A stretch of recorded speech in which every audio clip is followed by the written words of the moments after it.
grappler for the belt of the 90 kilograms.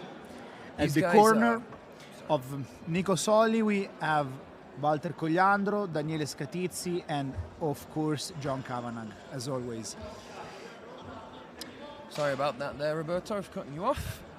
Okay, this is a really exciting fight because Nico's actually just a blue belt, and we say just a blue belt, yet we are saying that because Lamberto Raffi is a bit of a legend in Italy, somebody who's got a lot of experience, and somebody who is known for being aggressive and never giving up. So it'll be incredibly interesting to see how the dynamism of the young fighter matches up with the experience and wiliness of the more experienced competitor.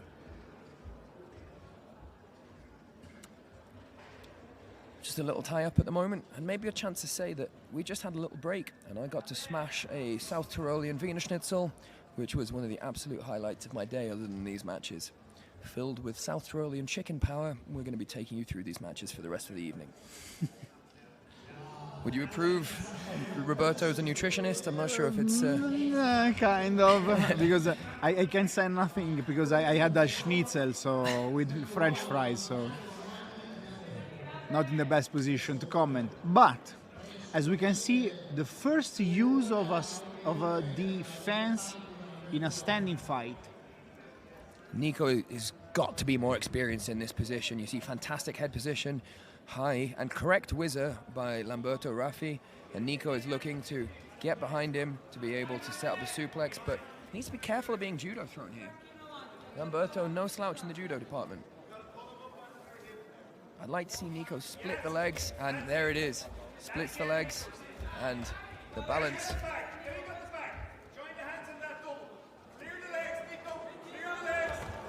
Nice takedown from Nicolò Solli. He's in half guard. How much energy do you think that took out of Nico? Because that's a big movement. A lot, because the guy is heavy and he needed to push a lot to get the takedown. Beautiful takedown though, fantastic takedown. And textbook, he used that knee to split the legs like I was asking, and then locked his hands for the double, got his weight underneath, and a very high amplitude throw that's going to score for the judges if there's no submission attempts. He's ended in half guard, and I think Lamberto is probably going to bait a pass to be able to explode here. Okay, you can see using that whizzer, that overhook, instead of trying to find an underhook for Lamberto, that usually means some sort of explosion imminent if the position changes. Let's see how Nico will read the situation. Doesn't seem to put many effort to pass the guard. Nico would just be loving to rain down some punches here, wouldn't he? Yeah, but he can't.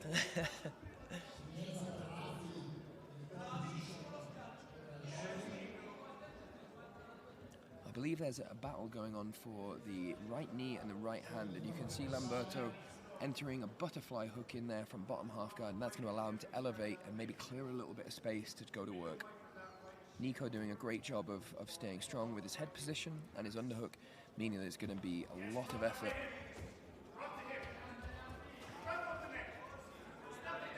He's clearly got a game plan, hasn't he? He's clearly got a game plan, bullying the older fighter, forcing him to work. And I think he's got double unders here, which means that he can start to pull the legs out and trip down to the mat.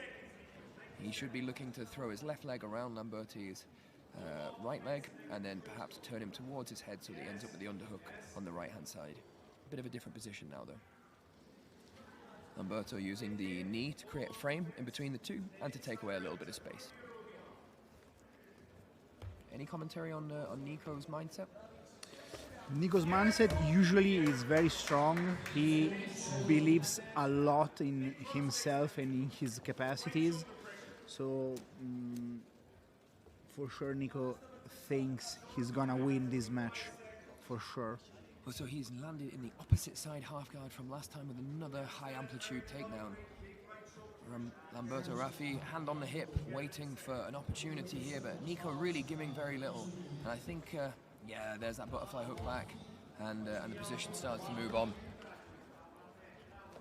I mean, Lamberto's sweating heavily here, isn't he?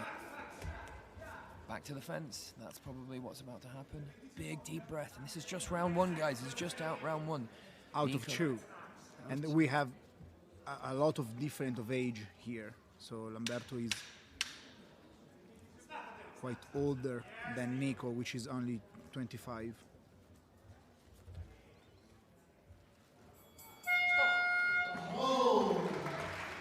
Lovely. You guys have to remember here, Lamberto Raffi, although he's 53, he is a seasoned black belt. He has had his black belt for a long time. He's been in these positions before. And Nico, he's come in with a very specific game plan, following the advice of John Kavanagh. And that game plan seems to be paying massive dividends at the moment. Lamberto must know that he's down here and he needs to start working for a submission attempt. The one thing that I would say, though,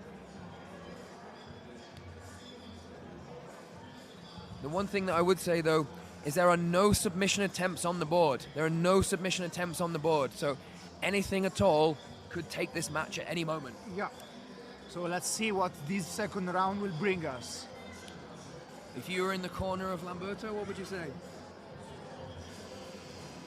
I would say just to, if he has a good guard game, I would just pull guard against Nico and try to attack some legs.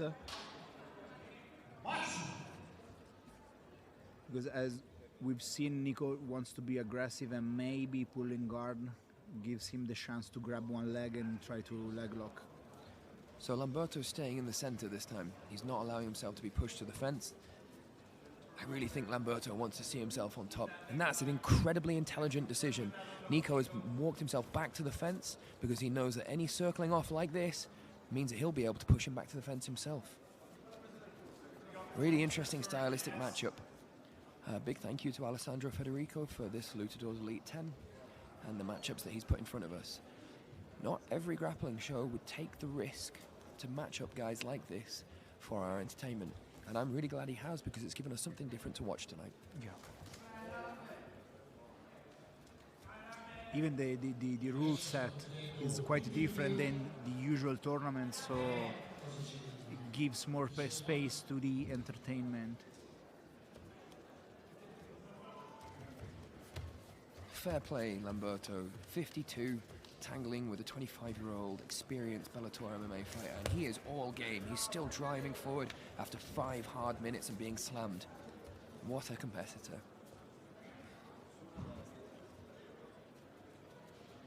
Nico's got a great defensive grappling game here, and you can see that he's just making sure that Lamberto cannot get in on his hips.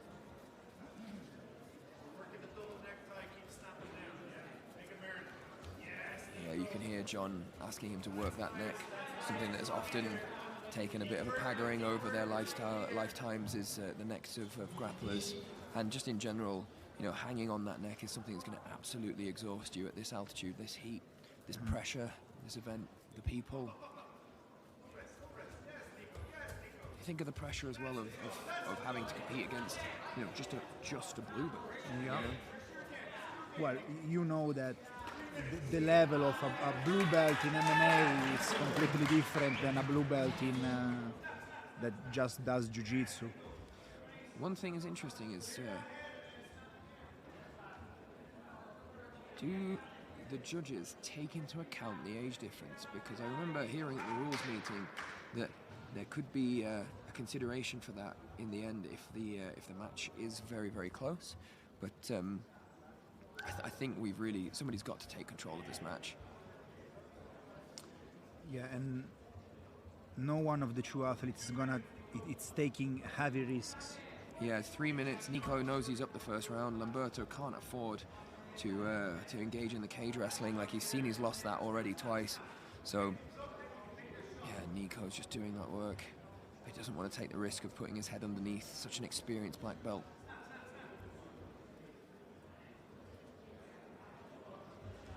There we go. Look at the scroll. I was just asking myself why nobody attempted a double leg. Could the 52 have anything to do with it? Oh! Lovely work, lovely work, lovely work. Now, how much of the gas is left for Lamberto here? He's put up a fantastic fight. You know, he's shown his quality, he's shown his experience, but does time come for us all? I mean, from your experience as a doctor and in your field, how do you say aging affects a fighter? Aging affects fighting because aging, the process of aging takes away the first performance parameter that takes away its speed. Yep. It's yeah, I think we've seen that tonight, haven't we? And then it's resistance. Force doesn't get affected that much, but force resistance is. So for sure, Nico, it's gonna be more. Anything at all could take this match.